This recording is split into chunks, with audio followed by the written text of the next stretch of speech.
So hello guys, so now we are going to solve some JEE Main 2023 PYQs. So I have just taken some bunch of questions, okay, some standard good level questions. I've written the solution for the ease of explanation, okay. So just read the question, don't see the solution. I'll be just taking you throughout this session how you can actually solve those questions. So let's tackle the first question. Just see, a wire of resistance 160 ohm is melted and drawn in wire of 1/4 of its original length.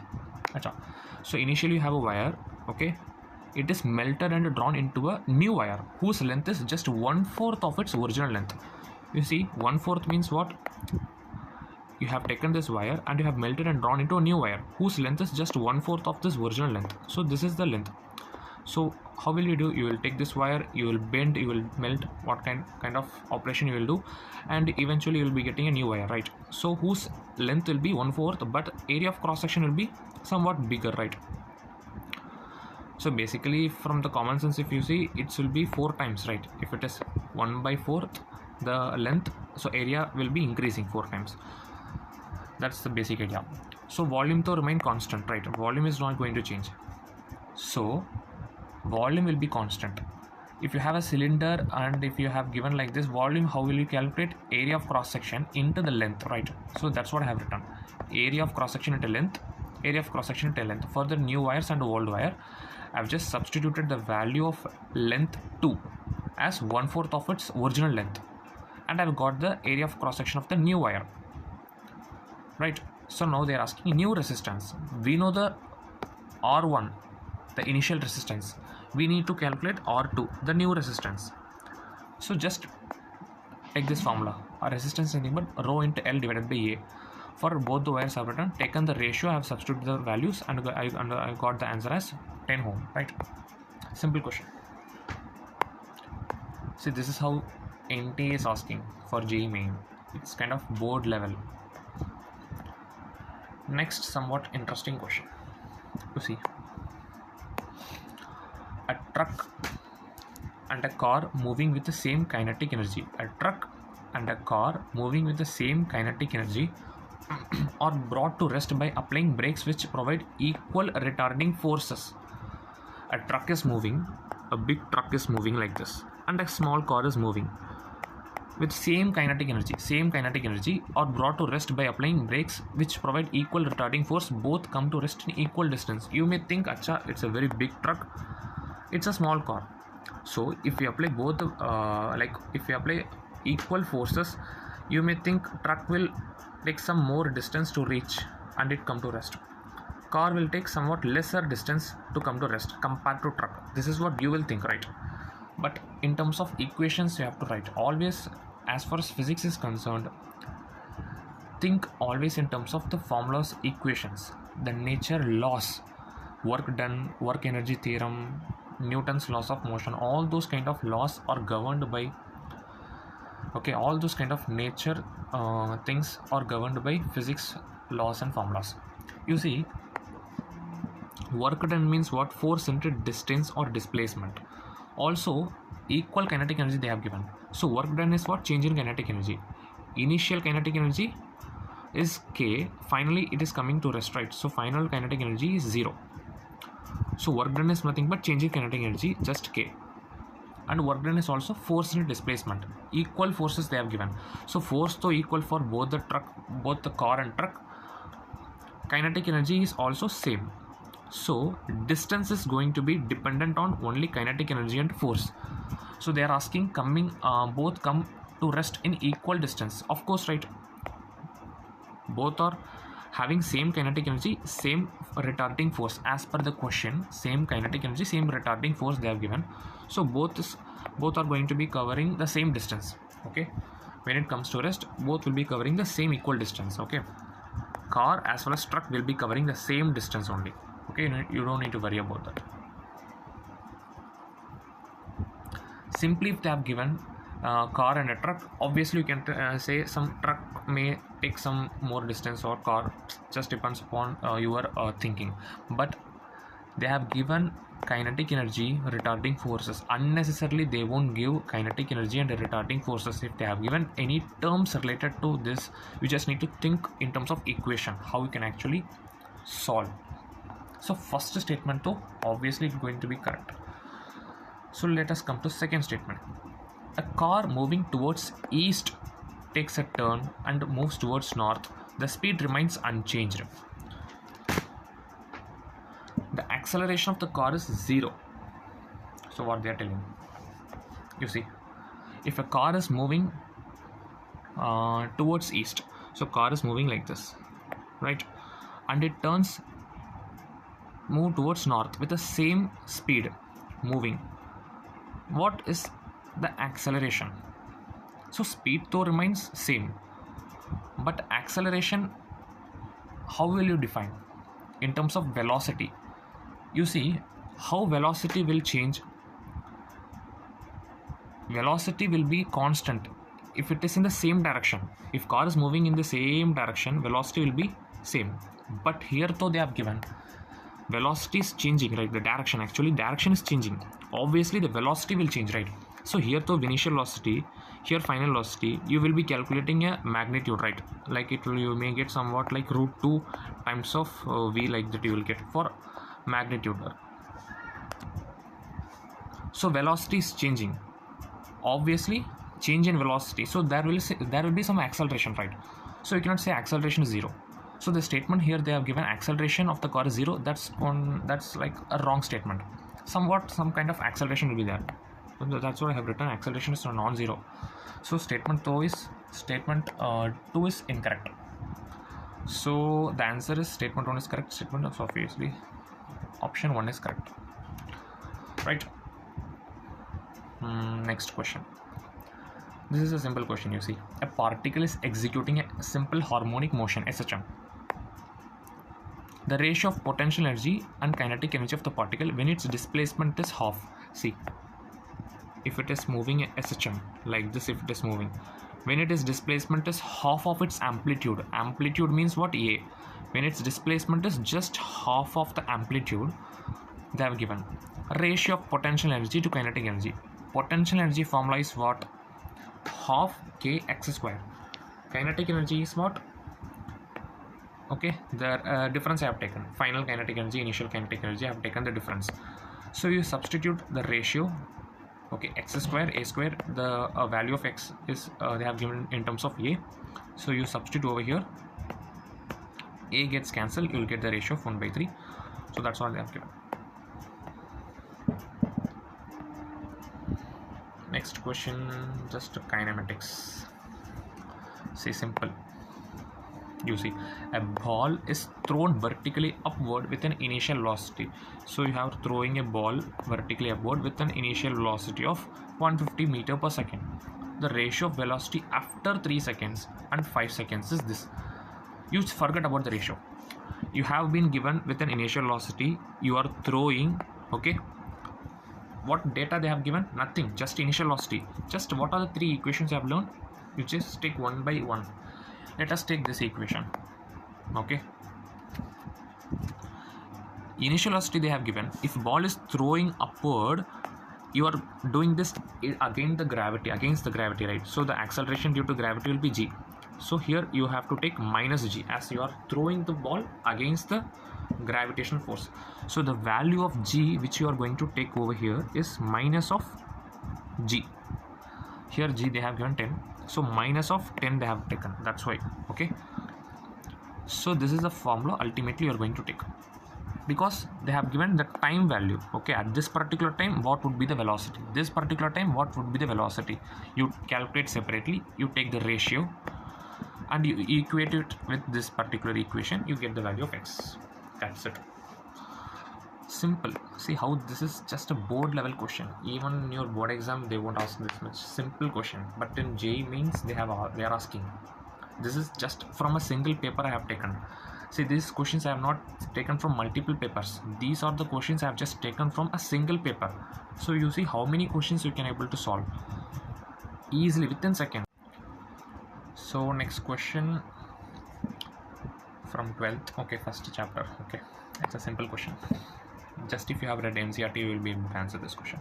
If an electric dipole of dipole moment, so they have given a dipole whose dipole moment is this particular value they have given and is enclosed by a closed surface Okay, you have given a dipole, okay, like two small charges separated by a distance, enclosed by a surface, closed surface. The net flux coming out of the surface will be, of course, zero. Now you have learned, this line is mentioned even in NCERT book. You see, next, electric dipole consists of two equal and opposite charges. See, right now, electric dipole means what? Equal charges separated by a distance. Okay, so that's what the definition of electric dipole. So reason should be correct. So you see the formula of flux is what? Q enclosed, the charge enclosed within the surface divided by epsilon naught. If the charge is zero inside, of course, inside this like enclosed surface, charge is zero. So the flux will be zero, right? Of course, assertion is also right. So reason is also right. So answer is going to be 1. Next question. For a rolling spherical shell from this rotational kinetic energy, for a rolling spherical shell, the ratio of rotational kinetic energy and total kinetic energy. Okay, say rotational mechanics. See, rolling spherical shell, the rotational kinetic energy. Okay, so if a shell is rolling in this direction, okay, let's say imagine a shell is rolling like this. Okay, it will have some velocity, right? You know the formula, omega is equal to velocity, linear velocity by radius. This is angular velocity. This is the relation, you know.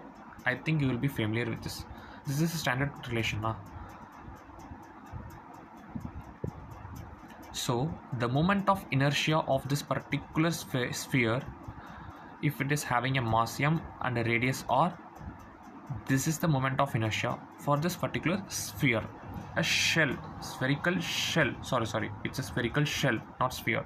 It's a spherical shell. So the moment of inertia you take from the data, and the rotational kinetic energy it will have is of I omega square, half mv square, m to here half mv square, half mv square, mv square. You correlate m is what? Moment of inertia for rotational mechanics. Velocity, angular velocity. That's it. Rotational kinetic energy. This is the formula. They are asking a ratio of rotational kinetic energy to the total kinetic energy. Total kinetic energy means what? For the sphere, translational kinetic energy plus rotational kinetic energy. That's what I've written. Translational kinetic energy means what? Without rotation, half mv square. Rotational kinetic energy is what? Half I omega square. So rotational kinetic energy I have taken the numerator. Total kinetic energy, translational plus rotation. So everything you will have the data in terms of, I think we should convert, and you cancel everything. You will be getting the answer as 2 by 5. You equate it with x by 5. You get the value of x. That's it. See, just a formula. You should have known this moment of inertia formula and rotational kinetic energy. Easily you'll be able to solve this question, right? This question also done. Next. So next question from time period based question. You see, a compass needle oscillates 20 times per minute at a place where the dip is 30 degree. So this is first part. Okay. Second part, the compass is oscillating 30 times per minute for 60 seconds. 30 times per minute where the dip is 60 degree. The ratio of total magnetic field due to the earth, okay, at two places. So see, time period they have included, magnetic field they have included, and of course the theta they have included. Of course the direct formula which you should be able to interpret from this data is time period is nothing but 2 pi into moment of inertia divided by I divided by bh into m. So basically they have given t, they are asking the ratio of b, they have given theta, right? So time period of course inversely proportional to root of bh. So you take the formula t1 by t2 root of course the inverse proportional they have written. So all the data you know, theta 2 is 60 degree, theta 1 is 30 degree, theta 2, theta 1. So time, what is time period? It is the time taken to complete one oscillation. So 20 times it is oscillating. So you calculate 60 by 20, 60 by 30. Okay, you take the value cos 60 cos 30, you will substitute and will be getting the answer as root 3. So you take the root over here. It will be initially, I think, from 3 by 2, so by squaring it will get 9 by 4. A simple calculation, you can do it, right? So you do, and initially and finally you will be getting b1 by b2 as 4 by 9 root 3. You take the 9 inside the root, you square it and multiply with 3, you will get the answer. So that's what you have to equate it with this value, and the value of x is 243. That's it.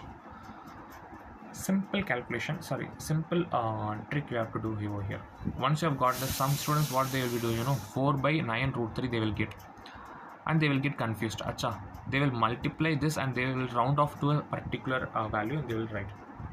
Okay, but they have given inside the root. So whatever the value here written inside the root means 9 into 9. You multiply these 3, get the value. That is what the value of x.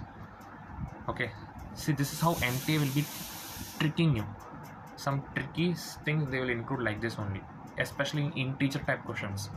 So make sure you are carefully looking at the question, what they are actually asking. They are not asking the value of magnetic, they are not asking the value of ratio, they are just asking you the value of x in the denominator, that too inside the root. Very, very careful. Okay, when you are dealing with such type of integer type questions, you have to be very careful, right? So last question, you see, a conducting circular loop is placed in a uniform magnetic field of 0.4 Tesla, which is perpendicular to the field. So magnetic field, though, let's say for example, if it is going inside the plane, and let's say we have a circular loop like this. So the conducting loop is placed in the magnetic field which is perpendicular to the field. So somehow the radius of the loop starts expanding at a constant rate of 1 millimeter per second. So the radius of the loop is start expanding. Okay, it is expanding with respect to time now. So that's why I have differentiated. dr by dt is nothing but 10 power minus 3 milliseconds. The magnitude of the induced EMF in the loop at an instant when the radius of the loop is 2 centimeter. When the radius of the loop expand once it is getting expanded, right?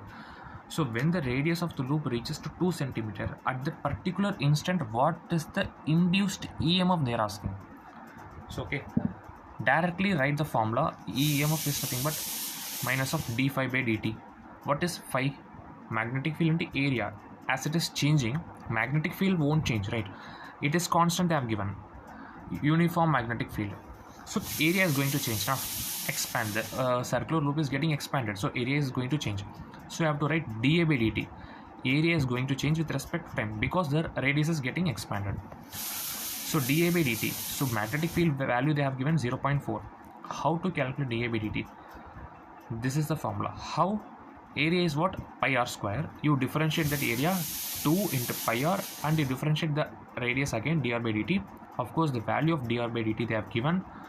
You substitute all the value at 2 centimeter. They are asking now. At 2 centimeter, you take the value and substitute the value of pi. You get the answer. 50.24 is nothing but the answer. You can round off to 50. So this is how you can able to solve the question. So that's it. So if you see, I think I have solved almost like 8 questions, right? So all those questions I have just taken from a single paper. I don't know which session it is, but it's completely from a single paper. You see, almost we have solved 8 questions. Okay. Almost we have solved 8 questions. Each questions you can max to max you can take 1.5 minutes. Max to max you cannot exceed 2 minutes. Okay. 8 into 4, just 32 marks within, see, very easy. Okay, if you are taking at least 2 minutes for each question, within 15 to 20 minutes you can actually score 32 marks in physics itself. You see how many questions. So see the level of question how NTA is asking in JEE means. The level is very, very simple. So the standard is getting lowered. Okay, year by year they are touching very, very basic level questions just from direct NCRT. If you have read NCRT, board level question. You see this question, how direct formula based, just theoretical question. If you know the concept, simple formula na, basic formula is easy. See in this question from magnetic chapter, first chapter, you would have studied magnetic fields, equatorial point, axial point, many kind of things you would have solved. But if you have not read NCERT, if you don't know the basic stuff, when electric dipole, when flux is zero, you'll be failed to solve this question. So that's why I would recommend you to just read first NCERT, thorough the concept from the NCERT, then dive to deeper level. Okay, then start solving some complex level questions. Before that, have the basic idea of all the formulas, concepts, at least which is given in your NCERT. You see, just see initially in this question itself, I itself got confused whether it's a sphere or shell. Okay, we'll be doing the mistakes. If you have done for sphere, then the answer is going to be wrong, but they have given shell. So for shell, you have to take the moment of inertia. That's it. From the given data, you should be able to interpret what formula you have to use. And see a ratio of magnetic field they're asking, just do the magnetic field ratio. And finally, in integer type question, as I have told you, they are not asking the ratio value, they're asking the denominator value. So simply in a hurry-burry manner, you should not just calculate the entire value, you write the value of something. This is not they're asking the value of x just in denominator, that too inside the root they're asking. So whatever the value you're getting now, you should not write the 3 is the answer. You take the 9 inside the root and multiply with the 3, then you write the answer. So this is what the some simple tricks they will include, especially in integer type question. Simple, see, just a direct formula. Every formula whatever I have discussed, everything is given in NCERT.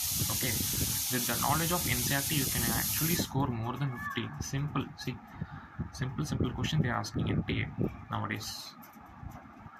So that's it. Thank you.